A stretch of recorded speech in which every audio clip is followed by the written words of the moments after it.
कितने हसरतों से एपीजे अब्दुल कलाम, नीतीश कुमार सब ने मिलकर के एक यूनिवर्सिटी का निर्माण करने का प्रयास किया। देश का पहला असली मायने में इंटरनेशनल यूनिवर्सिटी, जिसमें सिर्फ इंटरनेशनल स्टूडेंट नहीं, इंटरनेशनल टीचर नहीं, बल्कि इंटरनेशनल कोलैबोरेशन से, इंटरनेशनल यानी कि एक से अधिक देश मिल करके उसमें ईट से लेकर के उसके कैरिकुलम तक डिसाइड करेंगे, शिक्षक तक रहेंगे, स्टूडेंट तक रहेंगे, सब कुछ ईट से लेकर, लाइब्रेरी से लेकर, किताब से लेकर, सब कुछ अलग अलग देश के लोग उसमें कंट्रीब्यूट कर रहे थे। चाइना से लेकर के, वियतनाम से लेकर के, कंबोडिया, जापान, हर देश, 18 टोटल देशों ने इसमें कंट्रीब्यूशन का वादा किया और शुरू भी किया, उन्होंने अनाउंस भी किया।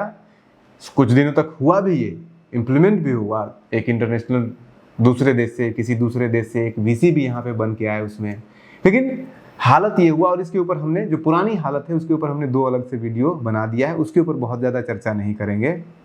चर्चा इस पे ये करेंगे जो नया सामने आया है। नया सामने ये आया है कि उस यूनिवर्सिटी का हमने लगभग 35 से 40 फैकल्टी का प्रोफाइलिंग किया है, अलग अलग डिपार्टमेंट का, और उसके प्रोफाइलिंग पे जो बात सामने आई है वो आपके दिमाग खड़ा कर देगा। एक इंटरनेशनल यूनिवर्सिटी जो 18 देशों के कोलैबोरेशन से बना, उसमें एक भी विदेशी प्रोफेसर नहीं। ऐसा नहीं कि था, नहीं थे, बहुत सारे थे, एक नहीं कई सारे थे, और एक एक करके सबको इतना बेइज्जत किया गया और उनको बाहर किया गया, निकाला गया कि आज के डेट में सिर्फ 2 तिब्बती यहाँ पे प्रोफेसर, वो भी प्रोफेसर नहीं है, एक टीचिंग फेलो है। टीचिंग फेलो वो होता है कि शिक्षकों को एक, जैसे होता है ना कि क्लासरूम में आप मॉनिटर एक दे देते हैं, उसको असिस्ट करता है कॉपी चेक करवाने के लिए, सब करने के लिए, तो टीचिंग फेलो वही होता है। वो प्रोफेसर का एक कॉपी चेक करने वाला, या फिर आप उसे कह लीजिए कि उसका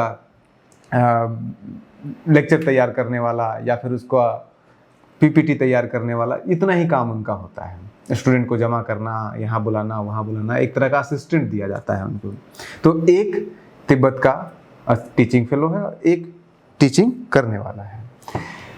अब उसमें एक और इम्पोर्टेंट नोट करने वाली बात है, हिंदुस्तान से, चलिए हिंदुस्तान से भी जितने लिए गए, तो हिंदुस्तान से भी जितने टीचर्स लिए गए हैं आज जो यहाँ पे काम कर रहे हैं अलग अलग डिपार्टमेंट में, उसमें एक खास जाति का, एक वर्ग का नहीं कह रहे हैं, एक खास जाति का इतना दबदबा है कि वहाँ लगभग 2/3 यानी कि लगभग 66-70% फैकल्टी सिर्फ एक जाति से है, जिसका पूरे हिंदुस्तान में पॉपुलेशन 3-4% से ज़्यादा नहीं है, 2 से 3% मुश्किल से पॉपुलेशन पूरे हिंदुस्तान में होगा उनका, और वो 70% फैकल्टी पे कब्जा किया हुआ है। एक एक फैकल्टी का सब कुछ बताएंगे आपको, पूरा नाम के साथ डिटेल सब कुछ बताएंगे, और ये क्यों हुआ वो आप अंदाज़ा खुद लगाइएगा। थोड़ा सा गेस हम आपको प्लेटफॉर्म दे देंगे, उसके आसपास की कहानी बता देंगे। ये यूनिवर्सिटी बनी, एपीजे अब्दुल कलाम आए, बिहार आए थे, बिहार के विधान परिषद में उसकी घोषणा की गई थी, नीतीश कुमार ने घोषणा किया, और उस समय मनमोहन सिंह की सरकार हुआ करती थी केंद्र में, उसने पॉजिटिव रिस्पॉन्स दिया, एक्ट पास किया गया पार्लियामेंट से, स्पेशल एक्ट पास किया गया, और कहा गया कि ये हिंदुस्तान की पहली इंटरनेशनल यूनिवर्सिटी होगी। देखिए विश्वविद्यालय तो हर किसी में, बीएचयू भी विश्वविद्यालय ही है, बिहार में भी जो सेंट्रल यूनिवर्सिटी है, या फिर जो आपके साउथ बिहार सेंट्रल यूनिवर्सिटी है, उसमें भी विश्वविद्यालय ही लिखा जाता है। मतलब कि विश्वविद्यालय यानी कि दुनिया के किसी भी देश के फैकल्टी और किसी भी देश के स्टूडेंट को यहाँ पे एडमिशन दिया जा सकता है, नौकरी दी जा सकती है। लेकिन ये यूनिवर्सिटी, नालंदा यूनिवर्सिटी, कुछ मामलों में बिल्कुल पहली बार ऐसा हिंदुस्तान में हो रहा था, इसीलिए पार्लियामेंट से एक्ट पास किया गया। अलग क्यों हो रहा था? इस देश के इस यूनिवर्सिटी के निर्माण में, बिल्डिंग के निर्माण हो, चाहे फिर तालाब का निर्माण हो, चाहे फिर वहाँ के फैकल्टी का निर्माण हो, चाहे फिर वहाँ पे लाइब्रेरी के अंदर बुक रखने का बात हो, या फिर वहाँ पे फैकल्टी कौन होगा, क्या पढ़ाएगा, कैसे पढ़ाएगा, कौन स्टूडेंट होगा, इन सब में 18 अलग अलग देश के रिप्रेजेंटेटिव मिल के फैसला लेंगे, मिल के काम करेंगे। और चाइना ने कहा भी था कि वहाँ पे एक इंटरनेशनल लेवल का एक यूनिवर्सिटी वो अपने खर्चे से लगभग 15-20-50 करोड़ के आसपास उन्होंने बोला था कि हम बनाएंगे। ऐसे ही बहुत सारे देश में, जापान ने भी कहा था, हर कोई कह रहा है कि हम ये इतनी किताबें दे देंगे, कोई कह रहा है ये बिल्डिंग हम बनाएंगे, कोई कह रहा है प्ले ग्राउंड हम बना देंगे। तो इस तरह से कोलैबोरेटिव 18 अलग अलग देशों का कोलैबोरेटिव हुआ था, और ये हिंदुस्तान में पहली बार हो रहा था कि 18 अलग अलग देश मिल करके एक यूनिवर्सिटी का निर्माण कर रहे हैं, और उसके सारे डिसीजन में एक साथ थे। और शुरुआती दौर में सब कुछ अच्छा ही चला, कैंपस वगैरह सब कुछ बनना शुरू हुआ। उसके बाद फिर खेल शुरू हुआ, और खेल शुरू हुआ तो अमर्त्य सेन, नोबेल प्राइज, उनको निकाल दिया गया। इतना ग्रिल किया कि उन्होंने रिजाइन करके चले गए। उसके बाद फिर एक पहला और एकमात्र इंटरनेशनल लेवल का किसी दूसरे देश से वीसी बनाया गया। वो आदमी भी साल 1.5 साल के अंदर इतना चट गया यहाँ के सिस्टम से कि वो भी 2016-17 में रिजाइन करके वो भी चले गए। और भी बहुत सारे, ये तो 2 मामला ये हुआ, और भी बहुत सारे फैकल्टी मेंबर जो कि वर्ल्ड के रिनाउंड यूनिवर्सिटी से आए थे यहाँ पे पढ़ाने के लिए, वो सब छोड़ के गए। हमारे भी जानकार एक थे, कृष्ण मुरारी थे, हार्वर्ड में वहाँ पे वो टीचिंग, वहाँ पे फेलोशिप कर रहे थे, वो वहाँ से छोड़ करके आए कि, और वो चूँकि बिहार के ही थे। गंगा पे उनका रिसर्च था, जो आपका गंगा ट्रांसपोर्ट, किस तरह से ट्रांसपोर्ट यूज होता था मुगल दौर में, उसके उनका रिसर्च था। हिस्ट्री डिपार्टमेंट को ज्वाइन करते हैं, साल 1.5 साल के अंदर इतने चढ़ जाते हैं कि वो भी छोड़ के वापस चले जाते हैं। और ऐसे ये ऐसी कहानियाँ बहुत सारी, हर फैकल्टी मेंबर की वही है जो छोड़ करके यहाँ से गए, और ज़्यादातर छोड़ के गए हैं। अब जो फैकल्टी मेंबर वहाँ पे हैं उनका प्रोफाइलिंग जरा कर लीजिए, एक से एक नमूने आपको मिल जाएंगे। किसी भी डिपार्टमेंट को उठा लीजिए, उदाहरण के लिए आप हिस्ट्री डिपार्टमेंट को उठाइए। हिस्ट्री डिपार्टमेंट में, इस यूनिवर्सिटी के हिस्ट्री डिपार्टमेंट में टोटल 6 फैकल्टी है। हिस्ट्री डिपार्टमेंट का मतलब हो गया, इसको बोला जाता है स्कूल ऑफ हिस्टोरिकल स्टडीज। इसमें टोटल 6 फैकल्टी है।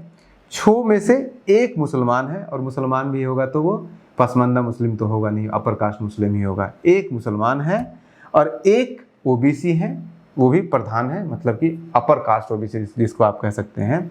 बाकी 6 में से 4 ब्राह्मण हैं, राजीव रंजन चतुर्वेदी, अमित सन्याल, एलोरा त्रिवेदी और प्रांशु समृद्धर सिंह, ये सारे के सारे ब्राह्मण हैं। ना आपको क्षत्रिय कोई मिलेगा, ना राजपूत मिलेगा, ना भूमिहार मिलेगा, ना कोई और मिलेगा। और बाकी SC ST तो आप भूल जाइए, लोअर कास्ट के लोगों को तो भूल जाइए। सिर्फ स्पेशली सिर्फ अपर कास्ट में भी सिर्फ एक, मतलब एक कहते हैं ना नॉन रिजर्व कैटेगरी, सारे नॉन रिजर्व कैटेगरी का भी रिप्रेजेंटेशन नहीं है यहाँ पे। तानाशाह एक जाति का चला है, एकमात्र जाति का, ब्राह्मणों का, जैसे यहाँ पे हो गया। और ये हर डिपार्टमेंट का यही हाल है, ये नहीं कि सिर्फ हिस्टोरिकल स्टडीज़ का ये डिपार्टमेंट का हाल है। उदाहरण के लिए नेक्स्ट आप जाइए, school of Buddhist studies. Buddhist studies में तो कम से कम कहते हैं कि हिंदुस्तान में सबसे ज़्यादा आज की डेट में अगर बुद्धिस्ट कोई है तो वो दलित पिछड़े लोग हैं, क्योंकि बाबा साहब भीमराव अम्बेडकर ने एक मुहिम चला दिया था दलितों को कि आप बुद्धिज्म अपनाइए। एक दलित कम से कम उसमें होना चाहिए था, एक भी दलित नहीं है। दलित छोड़िए, आप इसमें सारे के सारे ब्राह्मण बैठे हुए हैं। 6 टोटल फैकल्टी मेंबर है बुद्धिस्ट स्टडी में। 6 में से 1 जो है वो शेरपा है, जिनका नाम है घेसे लोंगटक शेरपा, जो कि तिब्बत से पलायन किए हुए हैं। बाकी 5 में से 4 जो है वो बुद्धिस्ट हैं, ये आपके ब्राह्मण हैं।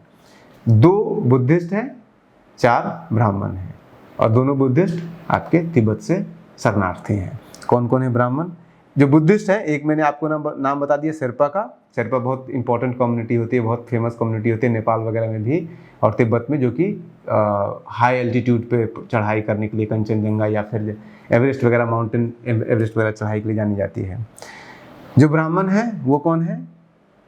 गबरदरसा मिश्रा, प्रभांशु समृद्धि, उसके बाद फिर पूजा डबराल, राजेश्वर मुखर्जी, ये चार ब्राह्मण हैं। नाम से भी आपको पता चल रहा है, उसके लिए आपको विशेष परिश्रम करने की जरूरत नहीं है।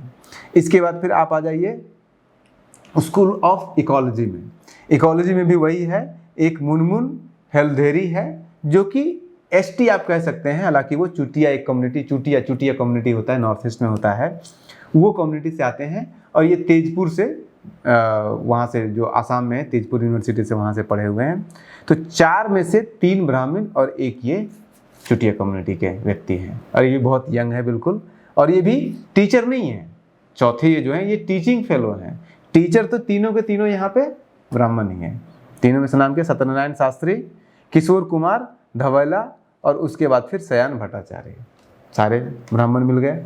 आगे चलिए स्कूल ऑफ लैंग्वेज में आ जाइए। स्कूल ऑफ लैंग्वेज में लगभग 7 फैकल्टी है। 7 फैकल्टी में से आपको 4 और 1 5 मिलेंगे ब्राह्मण, 1 है मुस्लिम और 1 है राजपूत, कहीं कोई और नहीं। मुस्लिम में 1, और यहाँ नुरुल इस्लाम उनका नाम है, तो वो पसमानदा मुस्लिम तो हो नहीं सकते हैं। और नाम आप कितना हम आपको पढ़ के बताएं, नाम आप खुद देख लीजिए। इसी तरह से आप मैनेजमेंट स्टडीज़ में चले जाइए। 1 मुस्लिम है और 1 आनंद कुमार है, इनका कास्ट नहीं पता चल रहा है क्योंकि कुमार कोई भी लगा लेता है। लेकिन एक मुस्लिम और एक वो है। उसके बाद फिर स्कूल ऑफ इंटरनेशनल रिलेशन में आइए, यहाँ पे लगभग 13 हैं। 13 में से ज़्यादातर श्योर नहीं पता चल रहा है, लेकिन कम से कम 13 में से 5 ब्राह्मण तो हैं। 5 के अलावा पूरी संभावना है कि प्रोफेसर एन मनोहरन जो है साउथ के ही होंगे, ये भी संभवतः ब्राह्मण ही है। इसके अलावा अमित कुमार, आप श्योर नहीं कह सकते हैं। गुरप्रीत खुराना है, वो खत्री हैं। एक मुस्लिम है इमरान खुर्शीद, पक्का ये जो है वो पसमानदा पिछड़े मुसलमान तो है नहीं। एक पंकज विशिष्ट है, कास्ट का हमें नहीं पता है, लेकिन वशिष्ठ है तो संभावना है कि वो भी ब्राह्मण ही होंगे। एक वैशाली कृष्णा है, प्रवीण डे बंगाल के, भद्रलोक ब्राह्मण होते हैं, लेकिन पक्का श्योर नहीं है हमें। एक एम महेश्वरम, संभावना है कि ये भी ब्राह्मण ही है। यानी कि यहाँ पे भी आप इतना तो तय है कि 13 में से 5 तो साफ साफ, 5-6 तो साफ साफ दिख रहा है, नहीं 50% से एबव तो है ही बिल्कुल ब्राह्मणों का, बिल्कुल दबदबा है। तो अब सवाल जो उठता है, जो लोग कहते हैं कि अब भेदभाव रहा कहाँ है, अब तो जातिवाद कुछ है नहीं, जाति तो होती नहीं है, अब तो एग्जिस्ट ही नहीं करती है, वो तो जो है वो पता नहीं किस चिड़िया का नाम है। तो एक यूनिवर्सिटी हिंदुस्तान में बनाया गया, जिस यूनिवर्सिटी को ये ऑटोनॉमी दिया गया कि यहाँ पे आप आरक्षण मत लागू कीजिए, क्योंकि 18 देश मिल करके इसमें कर रहे हैं। अब भाई यहाँ पे अगर आप आरक्षण जाति के आधार पे करते हैं तो फिर जो इतने विदेशी आने वाले लोग थे, विदेशी जितने भी प्रोफेसर आने वाले थे, वहाँ पे तो अलग अलग हिसाब, अमेरिका से कोई आता वहाँ ब्लैक को रिजर्वेशन है, किसी और देश से कोई आता वहाँ पे अलग रिजर्वेशन सिस्टम है। तो हुआ कि नहीं, इसको रिजर्वेशन फ्री कर दीजिए, क्योंकि ये इंटरनेशनल यूनिवर्सिटी है, इसलिए इसको पार्लियामेंट से एक्ट पास करके इसको एक्सेप्शन दिया गया कि इसमें रिजर्वेशन लागू मत कीजिए। उसका नतीजा क्या हुआ? नतीजा ये हुआ कि 25 में से जो हमने ट्रैक किया, 25 में से 16, उसमें से भी कुछ पता नहीं चल रहा है कौन है, 25 में से मिनिमम 16 यानी कि 60-70% फैकल्टी सिर्फ अपर कास्ट के नहीं, एक खास ब्राह्मण जाति से है। और अगर संभवतः अगर सारा श्योर हो जाए तो ये 80% भी क्रॉस कर जाएगा, कोई बड़ी बात नहीं 80% क्रॉस करना। उसके अलावा बहुत सारी ऑटोनॉमी और भी है कि जैसे यहाँ पे हिंदुस्तान में कोई भी नौकरी करता है तो उसको एक पे स्केल के हिसाब से 7वां पे स्केल जो है वो, या फिर 8वां या 9वां, इस तरह से उनका बटा होता है कि फिक्स होता है, इतना ही मिलेगा। यहाँ पे भी इसको भी ऑटोनॉमी दिया गया कि जो फैकल्टी जिस लायक है वो यूनिवर्सिटी का जो काउंसिल है वो तय करेगा किसको कितना देना है, पैसा कितना नहीं देना है। तो इस तरह की बहुत सारी ऑटोनॉमी इस यूनिवर्सिटी को दी गई है, लेकिन इसका नतीजा क्या हुआ? उसका नतीजा ये हुआ है जो आपके सामने देखा जा रहा है। और जो ये लोग आर्गुमेंट देते हैं कि एक ऐसा करते हैं, बहुत लोग ये आर्गुमेंट देते हैं कि हिंदुस्तान में रहने दीजिए रिजर्वेशन, ब्राह्मण को पढ़ाएगा, क्षत्रिय को पढ़ाएगा, या फिर ब्राह्मण अपर कास्ट को पढ़ाएगा, दलित को पढ़ाएगा, और ये आदिवासी को पढ़ाएगा, या फिर आदिवासी डॉक्टर आदिवासी का इलाज करेगा, अपर कास्ट का डॉक्टर अपर कास्ट का इलाज करेगा। तो भाई एक यूनिवर्सिटी तो मिल गया था आपको, इसको तो तगड़ा होना चाहिए था। क्या इसका रैंक है? आज नालंदा यूनिवर्सिटी बर्बादी के कगार पे है। तो अगर रिजर्वेशन कारण था किसी यूनिवर्सिटी को बर्बादी या आबादी के पीछे, तो नालंदा यूनिवर्सिटी तो बर्बाद नहीं होना चाहिए था। 80% यहाँ पे अपर कास्ट के लोग हैं, फैकल्टी से लेकर के सारे स्टाफ में, तो ये तो हिंदुस्तान का सबसे टॉप यूनिवर्सिटी होना चाहिए था। लेकिन ये बर्बाद क्यों है? ये क्यों बर्बाद है ये आप तय कीजिए, इसका फैसला आप लीजिए। लेकिन एक सवाल खड़ा करता है, इस यूनिवर्सिटी को जिस सोच के साथ बनाया गया था 2008-7 में, जब 6 में आए थे अब्दुल कलाम आज़ाद यहाँ पे, और उसके बाद जिस तरह से इसकी शुरुआत हुई थी, एक प्रपोजल गया और जिस महत्वाकांक्षा के साथ इसको शुरू किया गया था, वो महत्वाकांक्षा अब खत्म हो चुका है। बिल्डिंग खड़ी है, one of the finest university building of world, दुनिया का एक अजीबोगरीब, मतलब एक अच्छा, अजीबोगरीब का मतलब बुरे सेंस में नहीं, अच्छे सेंस में, एक बहुत ही बढ़िया यूनिवर्सिटी तैयार किया गया, लेकिन बिल्डिंग ही तैयार किया गया। उस बिल्डिंग के अंदर ये हो रहा है जो हमने आपको बताया है। बाकी आपको क्या लगता है आप बताइए कमेंट में, और बने रहिए न्यूज़ हंटर के साथ। नमस्कार।